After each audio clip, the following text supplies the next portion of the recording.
Hello everybody, welcome back to my YouTube channel. और आज हम लोग डिस्कस करने वाले हैं तुम्हारा continuation of the topic revolt of 1857, जो कि चैप्टर 4 का एक बहुत इंपॉर्टेंट और बहुत इंटरेस्टिंग और उतना ही ज़्यादा मज़ेदार टॉपिक है।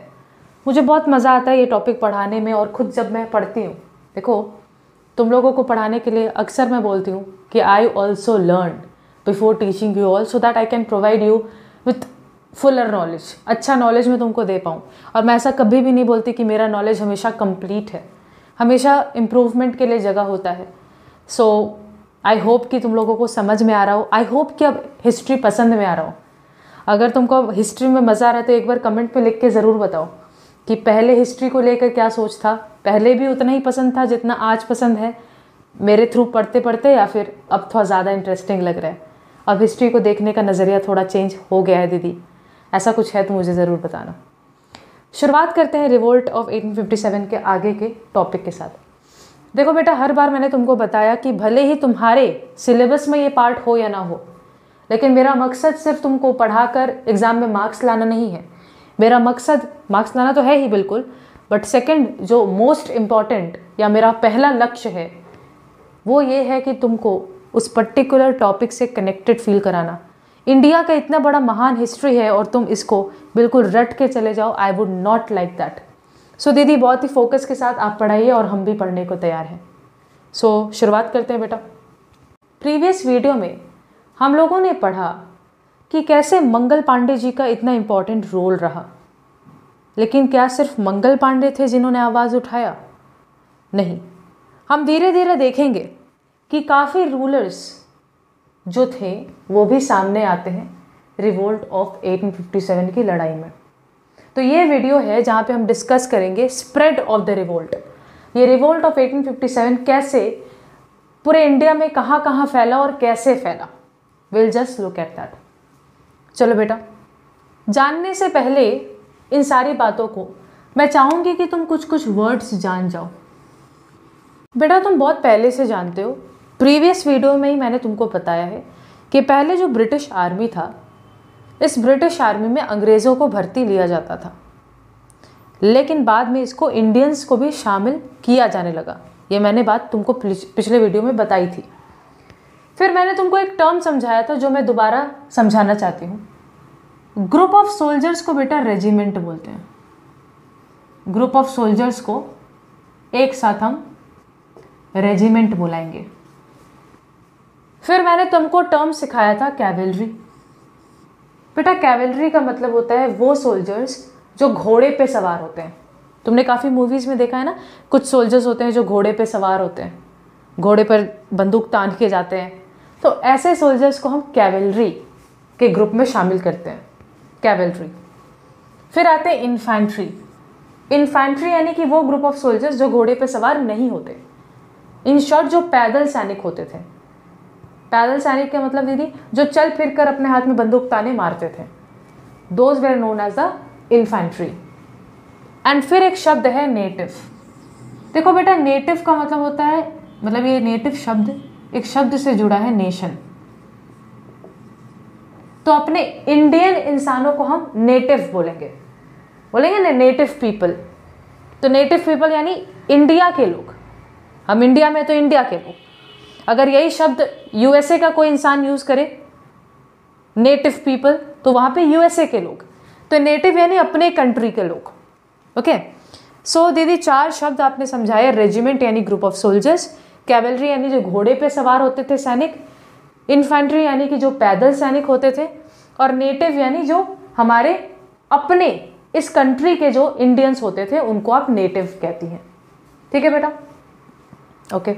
अब हम लोग देखना चाहते हैं कि ये रिवोल्ट धीरे धीरे कैसे एक चिंगारी लगी और उसके बाद ये रिवोल्ट फैलने लगा।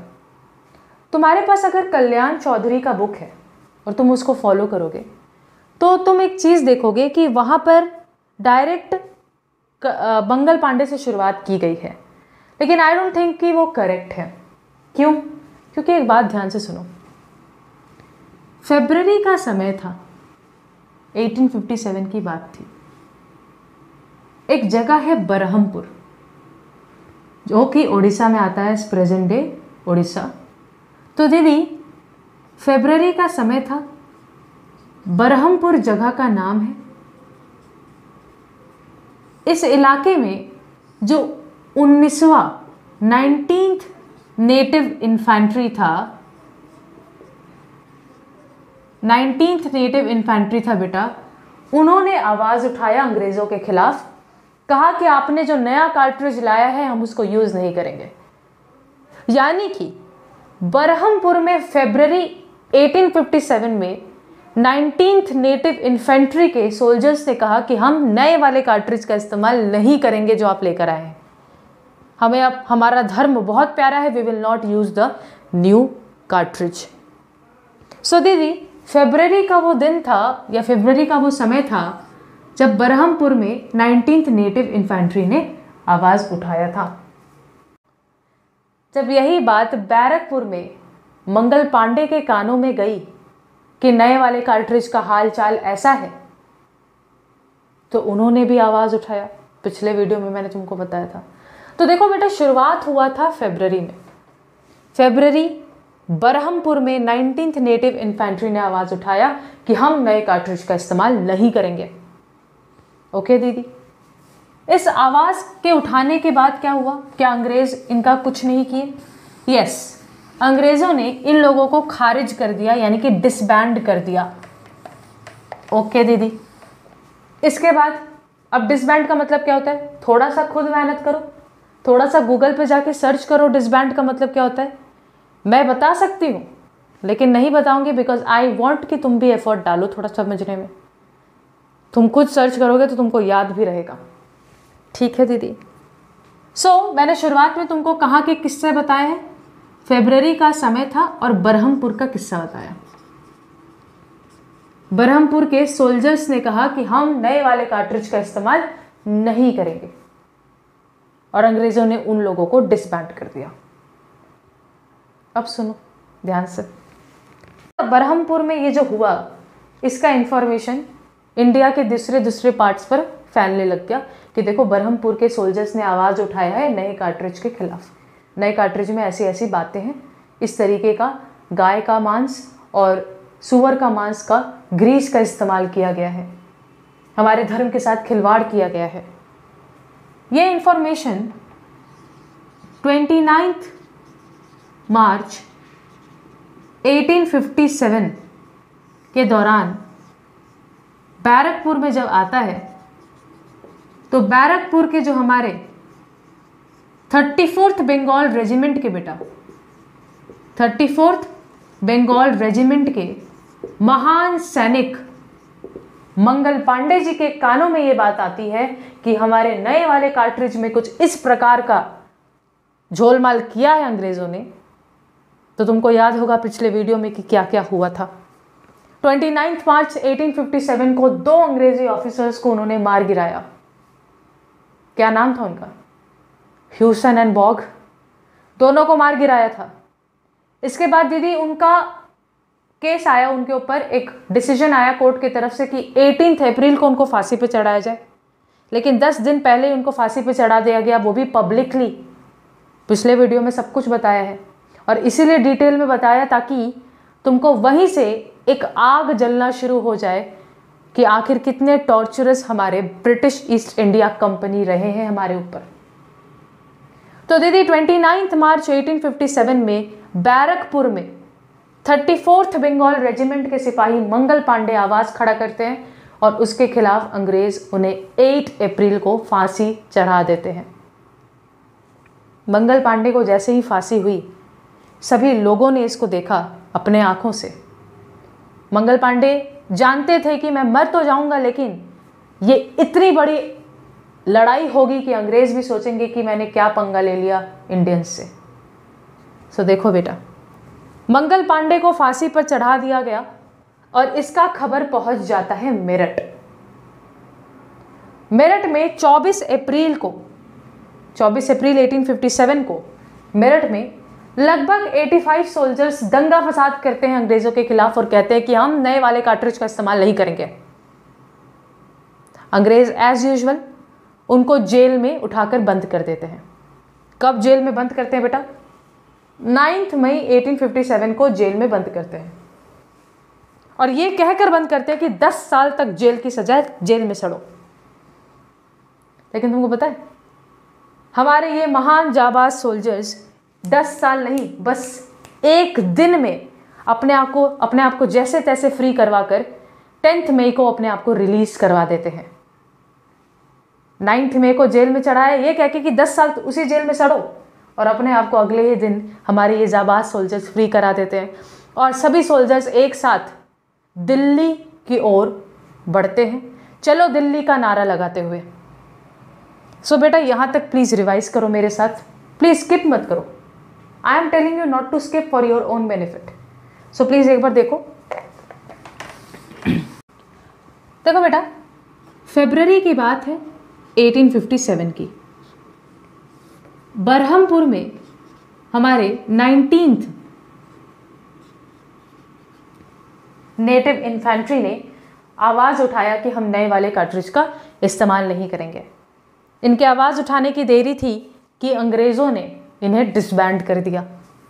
ये खबर जब पहुंचा बैरकपुर में, तो बैरकपुर में 29 मार्च, डेट इंपॉर्टेंट है, बार बार बता रही हूँ, 29 मार्च 1857 में मंगल पांडे जो कि 34th बंगाल रेजिमेंट के सिपाही थे, उन्होंने 2 इंग्लिश ऑफिसर्स को मार डाला और 8 अप्रैल को उनको फांसी भी दे दिया गया और वो मर गए। जब ये इंफॉर्मेशन बेटा मेरठ पहुंचा तो मेरठ में लगभग 85 सोल्जर्स ने अंग्रेज़ों के खिलाफ आवाज़ उठाया और कहा कि हम नए वाले कार्ट्रिज का इस्तेमाल नहीं करेंगे। तो आवाज़ इन लोगों ने कब उठाया था? 24 अप्रैल बेटा 1857। तो 24 अप्रैल 1857 को ये लोग आवाज़ उठाते और कहते हैं कि हम नए वाले कार्ट्रिज का इस्तेमाल नहीं करेंगे। अंग्रेज़ों ने इन सोल्जर्स को अरेस्ट करके जेल में डाल दिया और कहा कि 10 साल के लिए जेल में सड़ते रहो। जेल में कब डाला दीदी? डेट है 9 मई को। 9 मई को जेल में डाल देते हैं। लेकिन दीदी 10 साल तो क्या, केवल एक दिन के अंदर ये अपने आप को जेल से छुड़ा देते हैं। 10 मई को अपने आप को रिलीज करवा देते हैं और मेरठ से चलते हैं सारे सोल्जर्स मिलकर दिल्ली की तरफ। दिल्ली क्यों जा रहे हैं हम देखेंगे, दिल्ली की तरफ बढ़ते हैं। तो प्लीज़ बेटा धीरे धीरे करके सब याद करते जाओ। ठीक है दीदी, दिल्ली के लिए निकले तो 10 तारीख को दिल्ली के लिए निकला। पहुंचे कब दिल्ली? दिल्ली पहुंचते हैं 11 मई को, यानी एक दिन में दिल्ली पहुंच जाते हैं। ज़्यादा दूर नहीं है मेरठ से दिल्ली।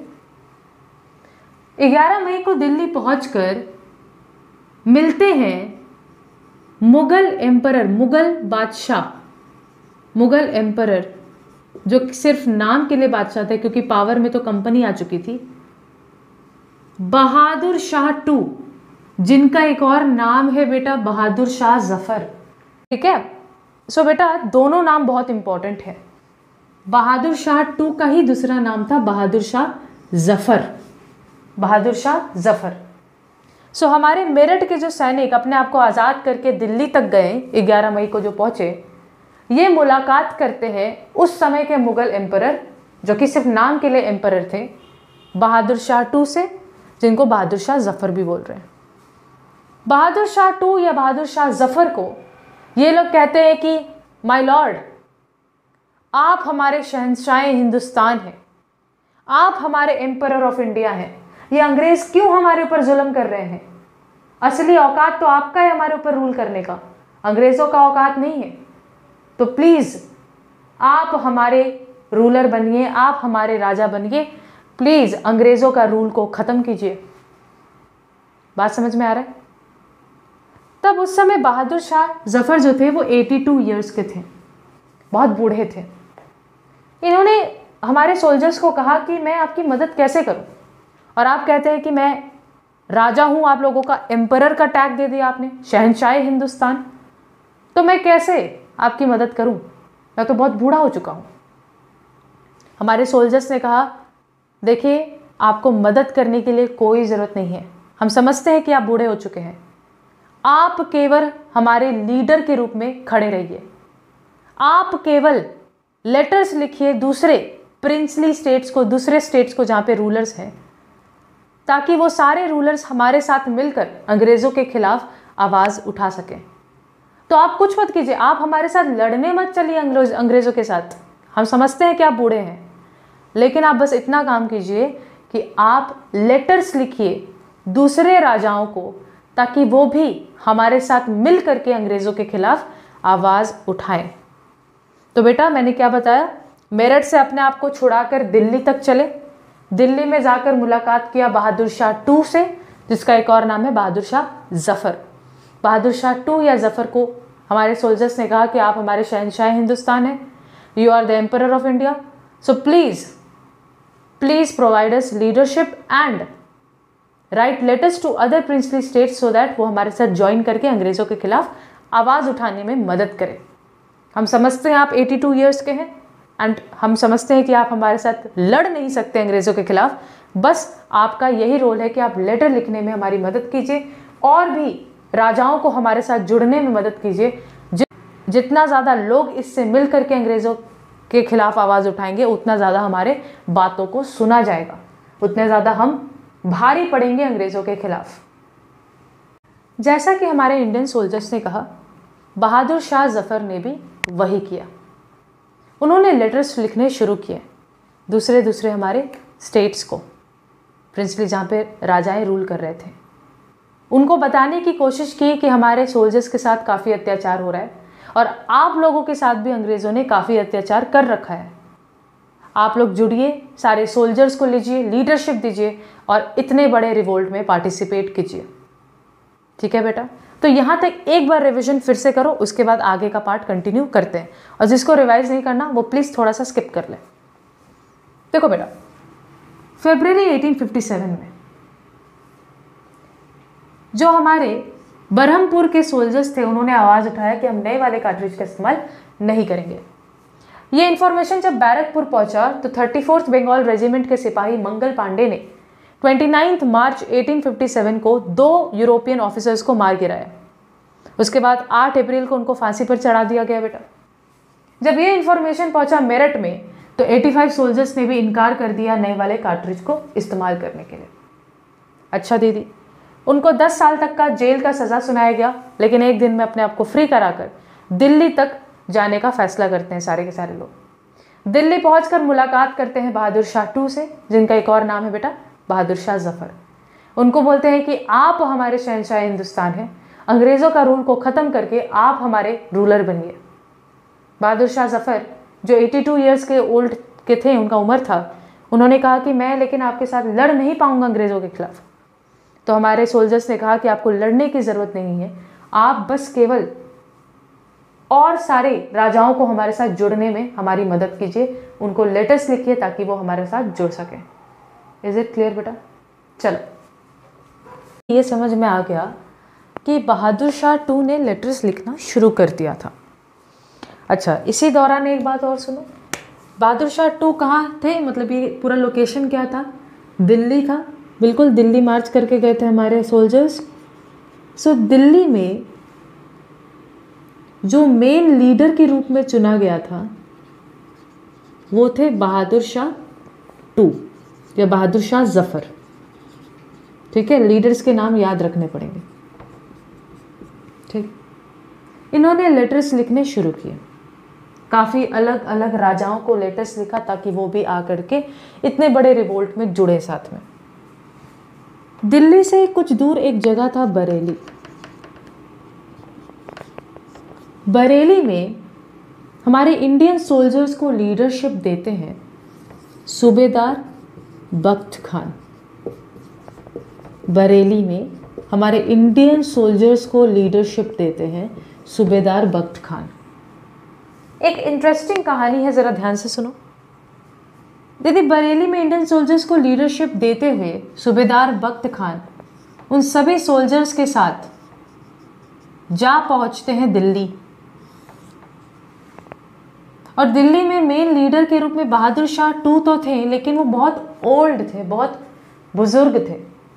तो वो लीडरशिप जो था, वो लीडर जो थे वो नाम के लिए थे, असली वहाँ पर सोल्जर्स को लीडरशिप देने का काम जो था वो सूबेदार बख्त खान करते हैं। दीदी थोड़ा सा कंफ्यूजन हो गया, सुनो बेटा ध्यान से।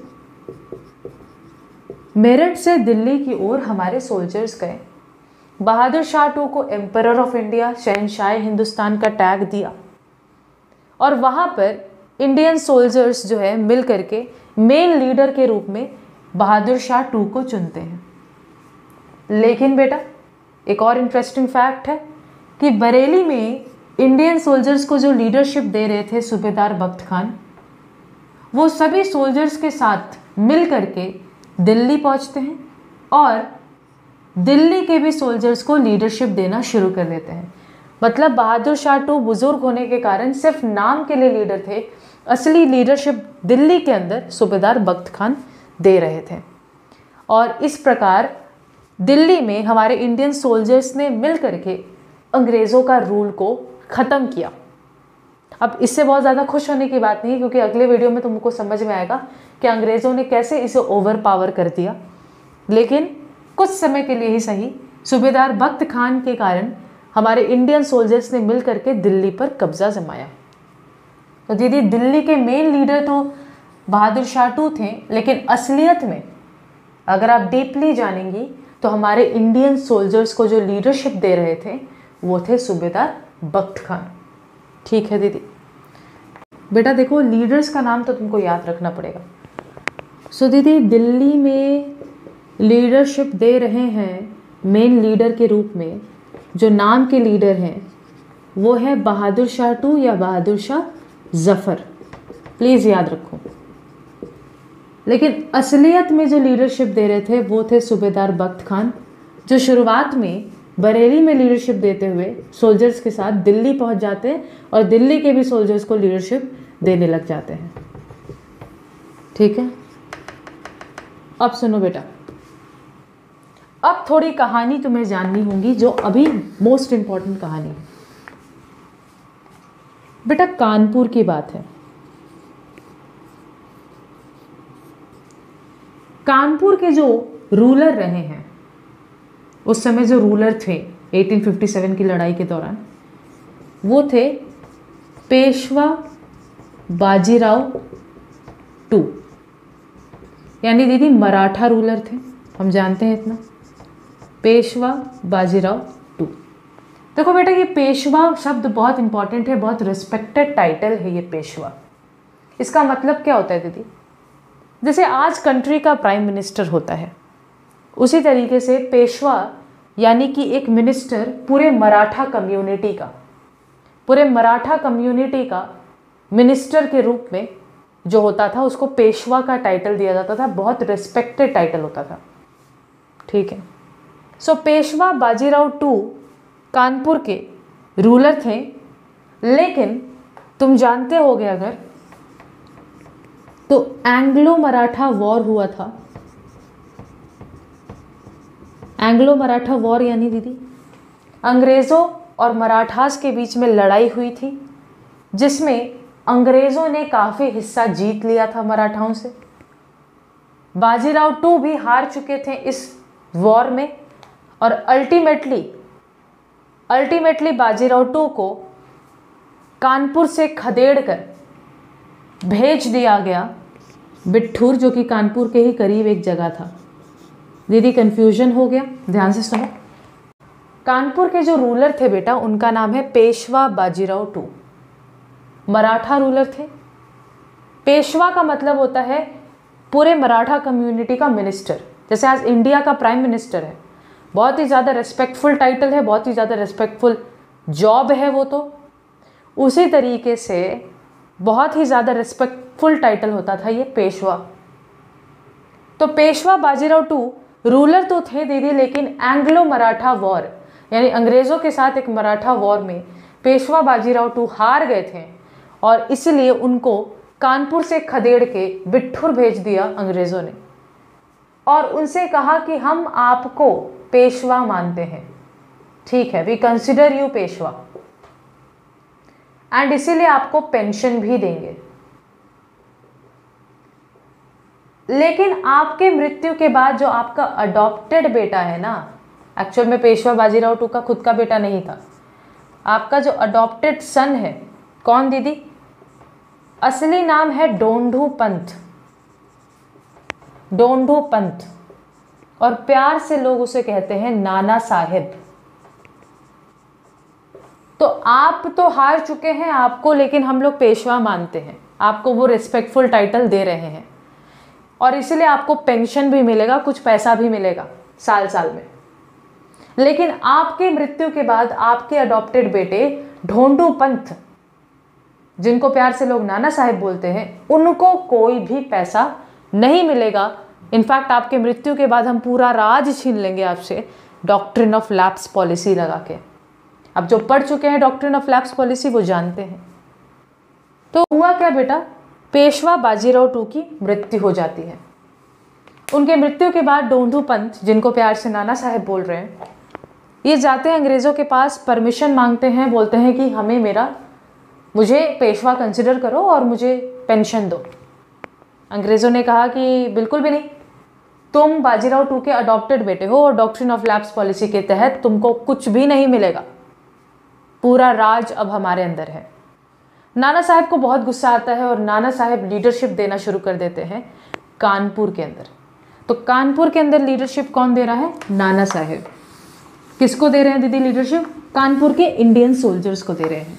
तो प्लीज़ एक बार कहानी सुन लो बेटा, सुन लो ध्यान से। दीदी कानपुर के जो रूलर थे उनका नाम था पेशवा बाजीराव टू, मराठा रूलर थे। पेशवा शब्द बहुत ज़्यादा रिस्पेक्टफुल टाइटल होता है ये, it means the minister of the whole Maratha community. दीदी साथ ही साथ हमारे एंग्लो मराठा वॉर में बाजीराव टू हार गए थे।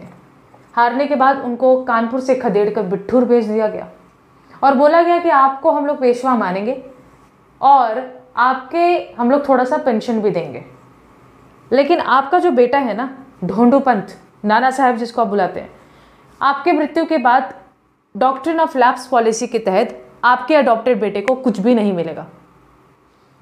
तो सच में पेशवा बाजीराव टू की मृत्यु हो जाती है और उसके बाद नाना साहेब जब जाते हैं अंग्रेज़ों के पास और कहते हैं कि मुझे पेंशन दो, तो अंग्रेज़ सीधा इनकार कर देते हैं और कहते हैं कि तुमको कोई पेंशन नहीं मिलेगा, because doctrine of lapse policy के हिसाब से तुम अडॉप्टेड बेटे हो और पूरा किंगडम अब हमारे अंदर है।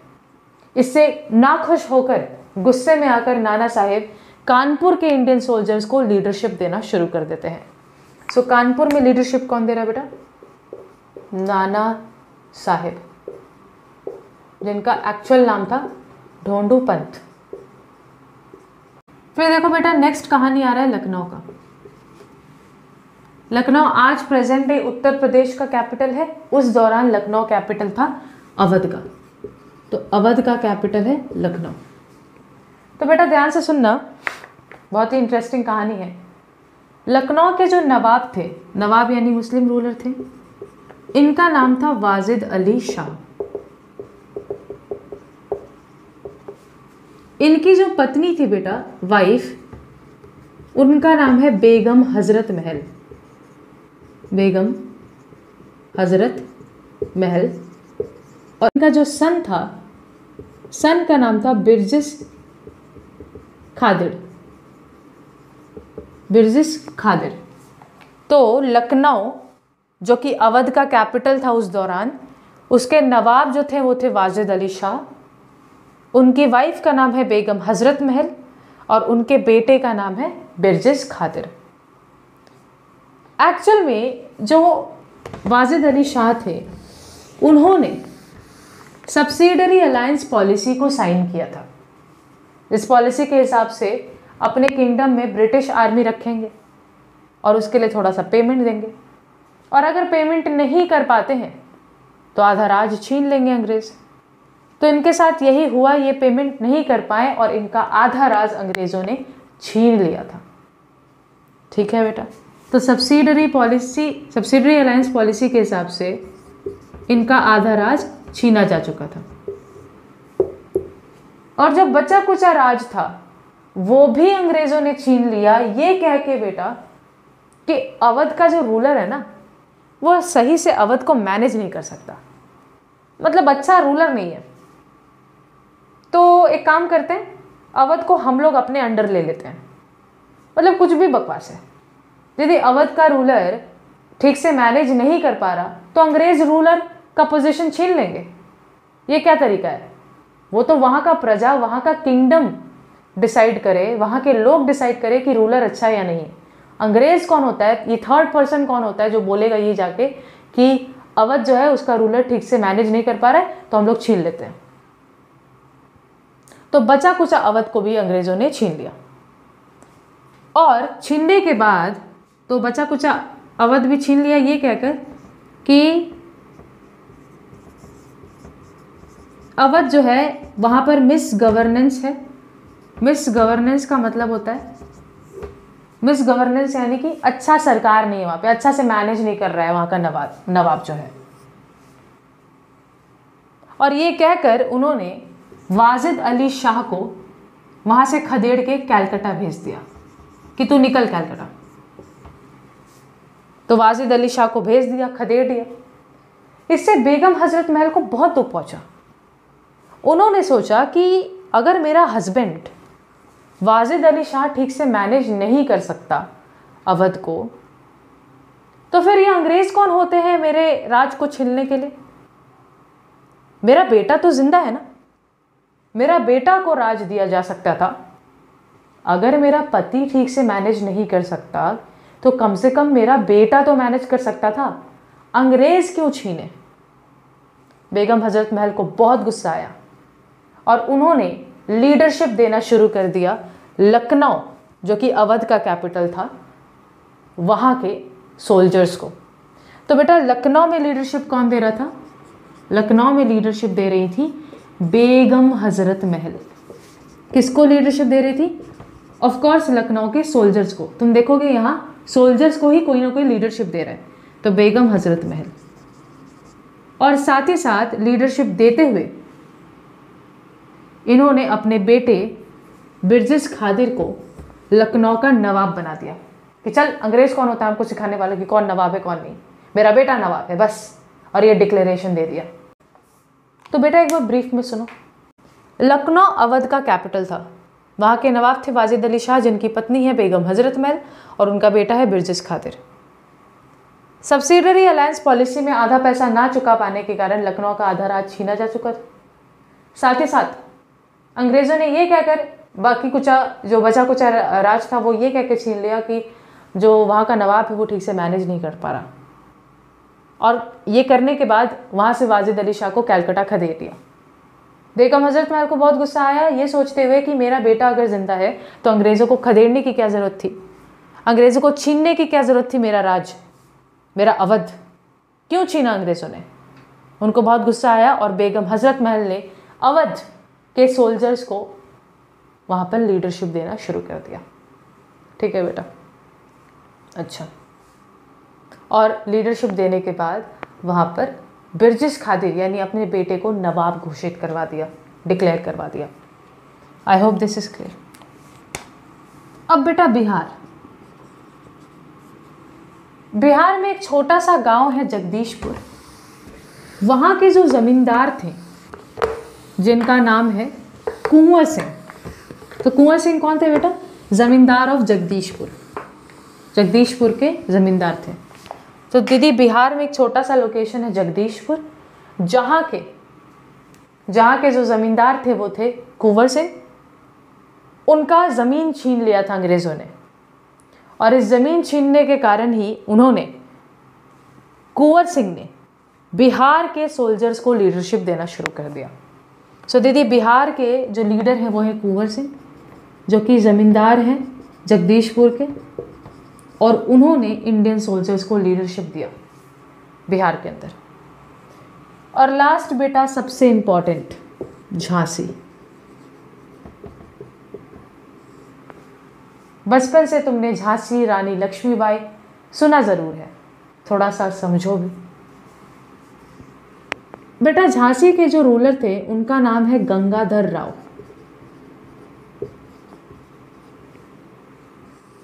इनका शादी हुआ था रानी लक्ष्मीबाई से।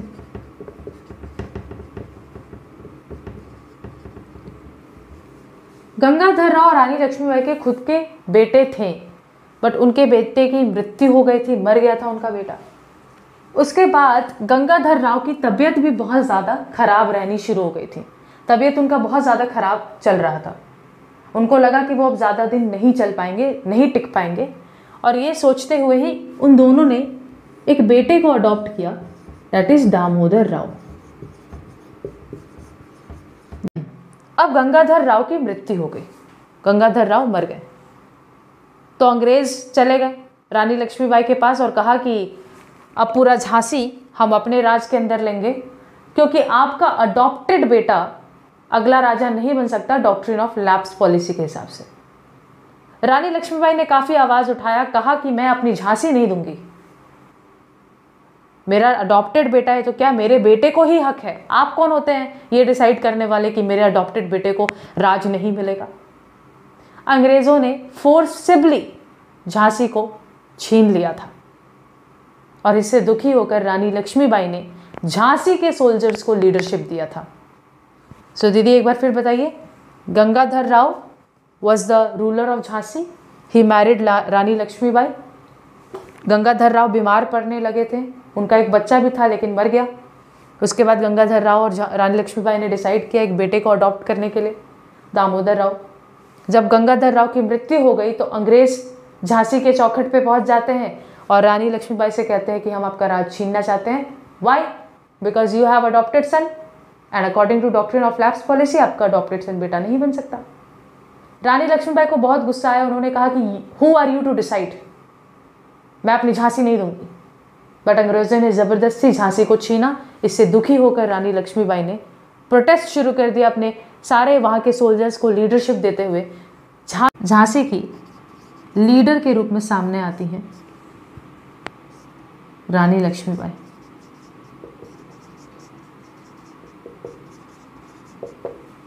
मैं चाहती तो तुमको डायरेक्ट रटवा सकती थी बेटा, लेकिन मैंने वो नहीं किया, जस्ट बिकॉज मैं तुमको फील कराना चाहती थी कि सच में हमारे रूलर्स के माइंड में ऐसा क्या था, क्या दुख फील कर रहे थे वो कि वो एज अ लीडर सामने आते हैं इतने बड़े रिवोल्ट में। मिलते हैं अगले वीडियो में, till then take care, stay safe.